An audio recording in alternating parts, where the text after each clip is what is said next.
Alright, what's going on YouTube? It's Dragomania here, and today we're doing a Trap Monsters deck profile. So yeah, let's get straight into it.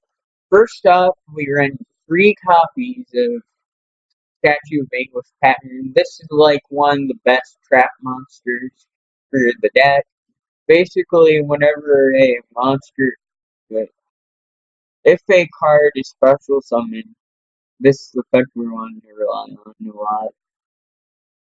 If another trap card that is a monster is if a card is special summoned from your spell and trap zones to your monster zone, why this card is a monster, right? You can target one card on the field, destroy it. So he's basically like a heavy, not heavy storm duster or mystical space type, basically. So next I run the Tiki engine, the Tiki Soul, 3 of them, and 2 Tiki Curse.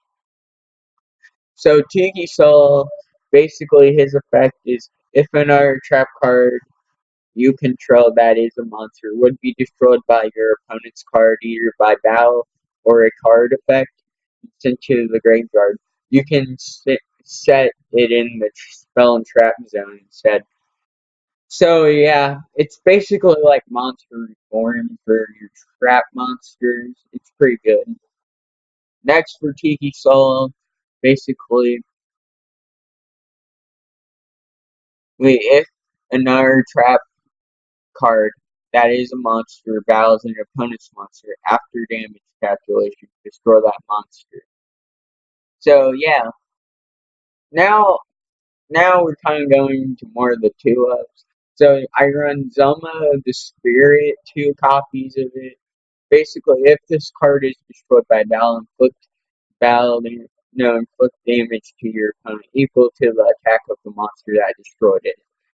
So this card is kind of like a trap, like an actual trap, instead of being more like a monster. I know it sounds weird, I mean like more of a counter trap. So is Cyber Shadow Garna. Basically, when an opponent's monster declares an attack that targets this card, the attack and defense of this card become the attack slash defense of the attacking monster once per turn during your opponent's end phase. Set this card set this card in its spell and trap zone. I'm sorry guys. I'm having trouble here. Also we run Abyss Stingray, just so 3 of it, just so we can and not get destroyed by battle. It's pretty good. So yeah. Next I run 2 Crystal Avatar. This card art right is good. So when your opponent declares a direct attack, if the attack is greater than or equal to your life points, special summon this card, right? That has attack equal to the life points. Then change the attack target to this card instead of your life points. This card is also still a trap card, right? If this card summoned this way is destroyed by battle after damage calculation, inflict damage to your opponent equal to its attack. So this card could be like a game-winning card if you have it. I only run 2. The reason why is it kind of can get in the way of other like combo pieces.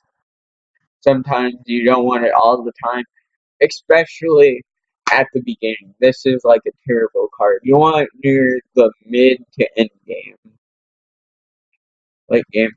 So next for tuners, I run Space Dragster and Shapesister. And then for our final trap monster on the Door of Destiny. So you'll see why I run this. I kind of wanted to be unique When an opponent's monster declares a direct attack, navigate the attack, then special summon this card as an effect monster, fiend, white, level 1, 0 attack and 0 defense. This card is also still a trap card during your standby phase. While this card is treated as a monster, you can banish any number of Utopia monsters with different names from your graveyard and inflict 500 battle damage to your opponent for each of those banished monsters, and if you do, this card gains attack equal to the damage they took. By the way, I do like this card's artwork, because unlike most people, I kind of actually like Yu-Gi-Oh's actual. Probably because it was the first Yu-Gi-Oh series I ever saw, like the anime. I just think this artwork looks really cool, though. This door is very cool. Okay, so next we run the Solemn package, Solemn Judgment, and Solemn Warning. These are really good counter traps. Now let's go on to the spells. So I run one burial from a different dimension. Now that's for the Utopia combo with Door of Destiny. Yeah.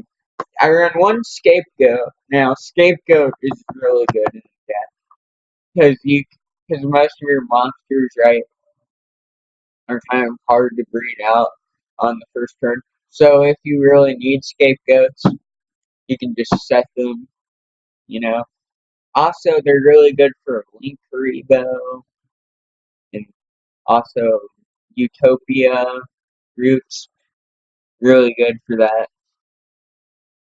Because most of the XZs are Utopia cards because of one effect. Next, I run for XZs anyway, that the main extra deck. Anyways, let's continue on with the main deck. I mean, type deck. So, one Upstart Goblin, draw one card, then your opponent gains 1,000 life points. Now, guys, I see why people don't play Jar Greed. I used to be like, why don't people play Jar Greed in this card, even though it's only one? I found out why. Jar of Greed is not the best card for some slower decks or card or decks that really need draw support.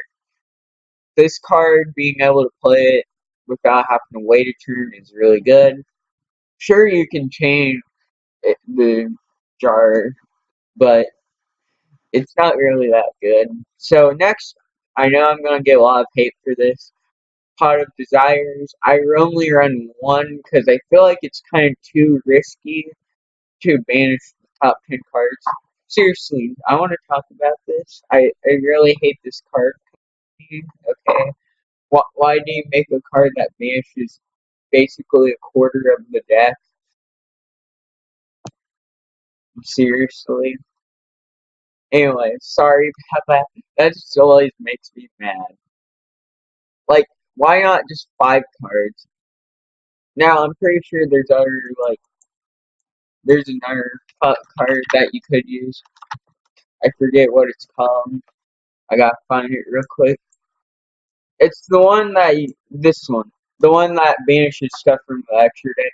You couldn't run that, or you could just get rid of the Upstart Goblin and the Burial from a different dimension if you feel like it, and just run the Pot of Indolence. No, Extravagance. I'm sorry. It's it's sorry. I have trouble with long words. I'm sorry, guys. I have issues reading long words. Extravagance. There, I finally got it right. I hate how they show the old names for some. So you could run that, or you could run Pot of Desires. Feel free to change the deck however you want. This is just how I run it. And also, I like keeping my decks at 40 cards. So, unless they're ritual monster deck. So, I run 3 Pot of Dualities. This card, you guys probably know what it does. You can add a card from Like, you can look at the top 3 cards, pick a card, but you can't special summon the turn. It's a good card. Card of Demise. Oh my gosh. This deck would not work at all if this card was limited. This card, I'm not even joking when I say this. This has saved me so many times from bad hands. It's not even funny. So basically, you draw until you have 3 cards in your hand. Also, for the rest of this turn, after this card are resolved, your opponent takes no battle damage during the end phase of this turn.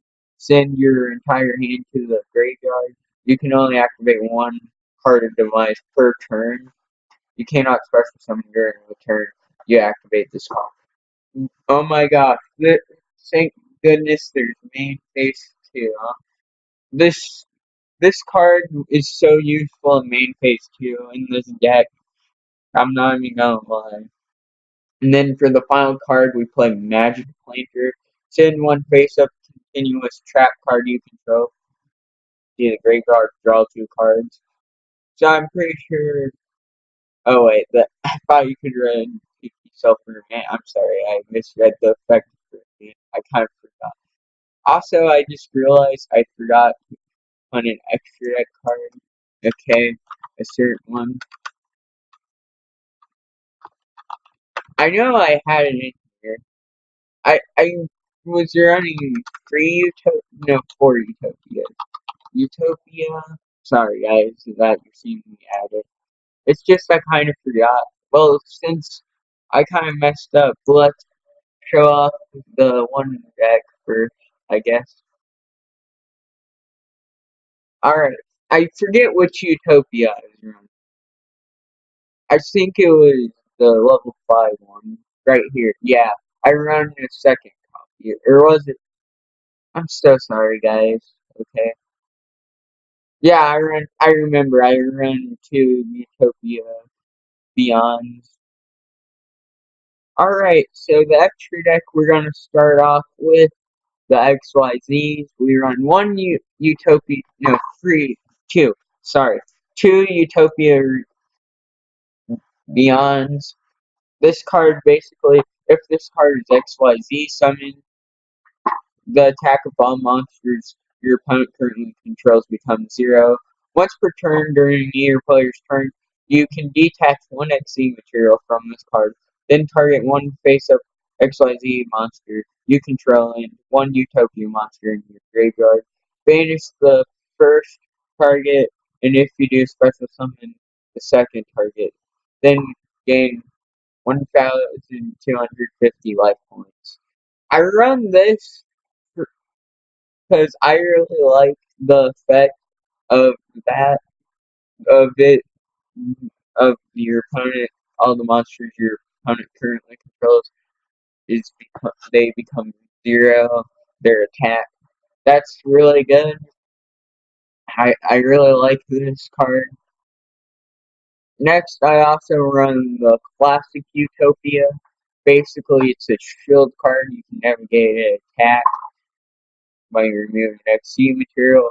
And 1 Utopia Roots. Basically, when any player's monster declares an attack, you can detach 1 XC material from this card. Navigate the attack, and if you do, navigate an XZ monster's attack. This card gains attack equal to the monster's range. So this is like an XYZ counter, which a lot of decks do run XYZ. So that's it for the Utopia monsters. So we also run 1 Titan Moth to be able to inflict battle damage to your opponent and attack directly. Pretty nice. And 1 Gaga Cowboy, also for burn damage. So that's it for XZs. Now we go on to the Synchros. I only run 3 Synchros. 1 Black Rose Dragon, 1 Stardust Dragon, and Coral Dragon. So yeah, that's pretty much it. And then now let's go on to Link. So 1 Link Karibo, 1 Underclock Taker, the Nightmare Engine, the Phoenix and Cerberus, and then I run Code Talker and Decode Talker. So guys, hopefully you enjoyed the depth. I I'm going to do a gameplay video with this setup real quick. Let me save so I don't forget. I can't believe I forgot the Utopia. So yeah, guys, let me know what you think of the build. I do really enjoy the Utopia package with this. So by the way, guys, if you haven't already, make sure to subscribe. Anyways, I'm Drago and I'm signing out. Bye.